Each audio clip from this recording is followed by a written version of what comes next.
Wilson Miles from Black Film TV. Hello, folks. How's it going? Go. Hi. Hey. Hey, so new series is my question was, do you need to watch The Office to get a sense of the tone before watching the show? No. Absolutely not. You know, Absolutely It's not. so good. No. No. No, you always say it's like The Office, and it's like, oh, so either you like The Office in that tone, and it's like, is this the new Office but a new title? It's something totally different.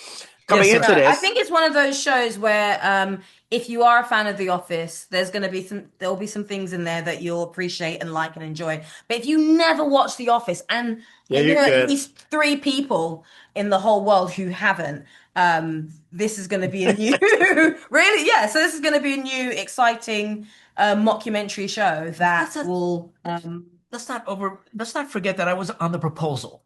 And people remember me from that. And there are and millions, those people millions. You've ever seen the appreciate proposal? it. You ever seen the proposal or his State Farm ads? Then that's also required viewing. But Honestly, I was I said this. I was literally Jealousy is so unbecoming of you. So coming back to this, what Yes, yeah. made sir. you saying yes to taking on the roles that you have, and how do you relate to the character you're playing? my Gbemisola? character is not very bright, so it was a No. real stretch for me. But Very, very could be further than the truth because I think you're a I bit of a see. savant. he's And so I think there were times when I was even going, you're gonna have to dumb it down a bit more because you're too intelligent and this character. So it was really interesting watching you be so dumb that's when really you're what so it intelligent. takes a smart guy to be a dumb guy, but I will argue that he's so smart that it goes back around. horseshoe. It was actually a short trip backwards, but Listen, I try to play a game. What's that game I try to play with the word connections. that he won't let me play because he comes over and finishes it like this. That's nice, but the truth No is, one knows what we're talking all of about. us wanted a chance to play in the Greg Daniels sandbox, Speak for Yeah. and yourself. so I took not you just wanted the cold hard cash, but it was a real it was just a delight, and the people in it with you made it the best. Yeah. Is it all about the script, or do each of you have your own funny bones?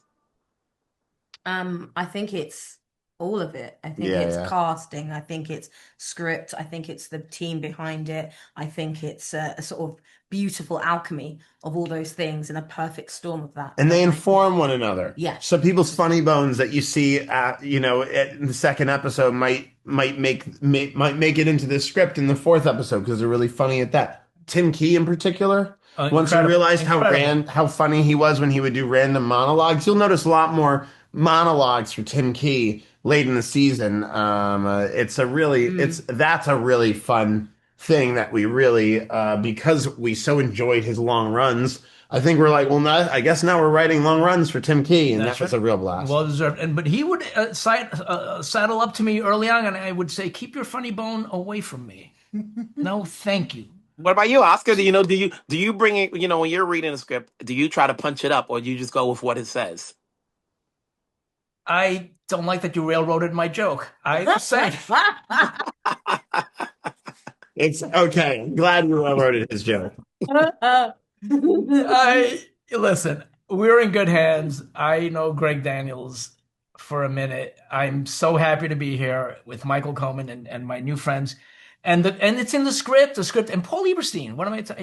So the scripts are very very funny. But on top of that, and this is the thing that it does have in common with The Office. This is the thing it does have a really good script, and then on top of that, if you have a good script and you have mediocre actors, it may not work. On top of that, you have actors that elevate that good script. So it's good stuff. Watching him elevate the stuff that was on the page was really really fantastic. It's a unique joy to write something or to be part of the writing process on something and then see an actor push it so much further than you thought, and you're like, God damn, I could not believe that came out as good as it did. Mm.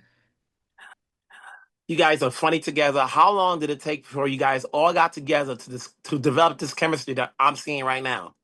Happened pretty quickly. Yeah, pretty I quick. think this is it, right? This today we finally Yeah, nailed yeah, yeah. it. We finally Yeah, got on it. screen there's nothing, but You guys, it Um, does go by quickly.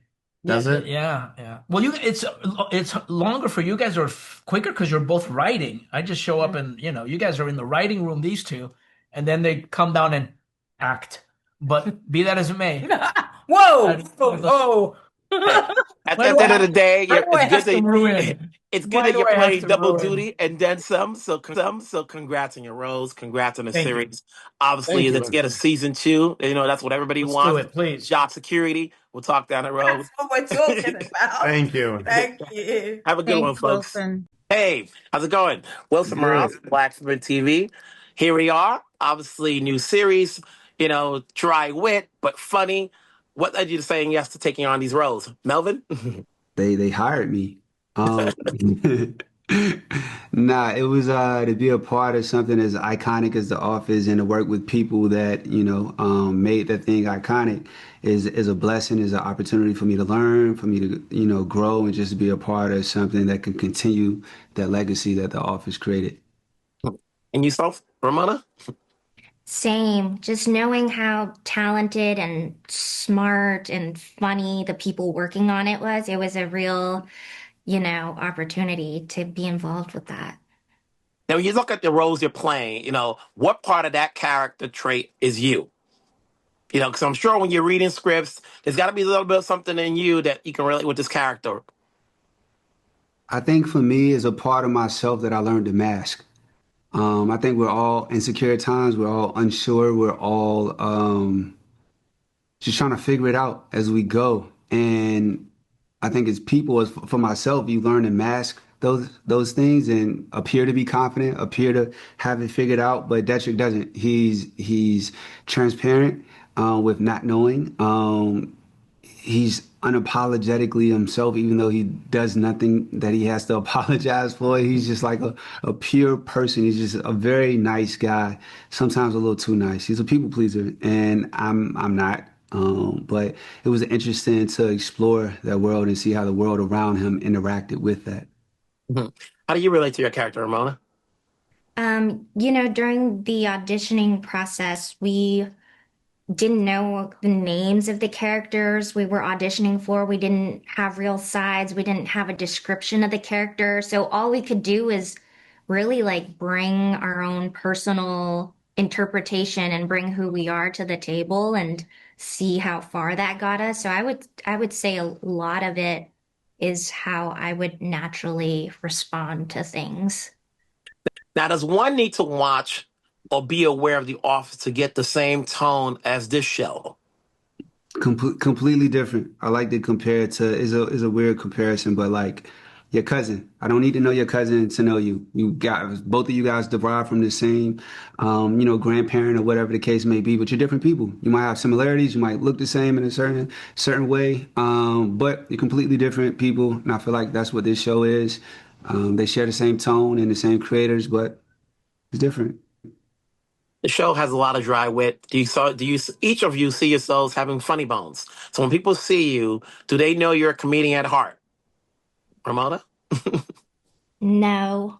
I don't even see it in myself, honestly. Um, yeah, but I see that everyone else in the cast is hilarious and they have like a lot of experience in that world, so including this guy. No, but you gone back from doing dramatic shows to comedy, you jack of all trades, but are you a comedian at heart? No, growing up, I was never a comedian. I always felt like I was witty, but comedy, a lot of times, it takes a boldness. Like you have to throw yourself out there with the joke and hope people laugh. That's really not me. I could say witty things, and the great thing about being witty and being like doing grounded comedy is you don't have to admit it's a joke. You can just kind of throw something out there and see if people catch it. If not, it's so dry that they don't know you like threw up a shot. Yeah, I think I understand comedy. I can appreciate comedy, but I wouldn't say I'm a comedian. There's a lot of stuff that's coming out in theaters and on streaming. Everybody's vying for attention. What's going to get an audience to see the paper? If they know nothing about The Office. Right, right, right. Hopefully word of mouth, man. Hopefully people that watch The Office love it and they talk about it. It's so hard to find content because there's so much out there, but hopefully through word of mouth and people appreciating it, we could bring in new viewers. Congrats on the roles. Congrats on the series. Obviously, let's get a season 2 out of this. That's all you want, because sometimes you get one show, one season, and people are like, I don't want to invest in it. But when they know there's a season 2, there's commitment. Let's see that happen. Right now, we got season 1 to promote. Have a good one. Yes, sir. Thank you.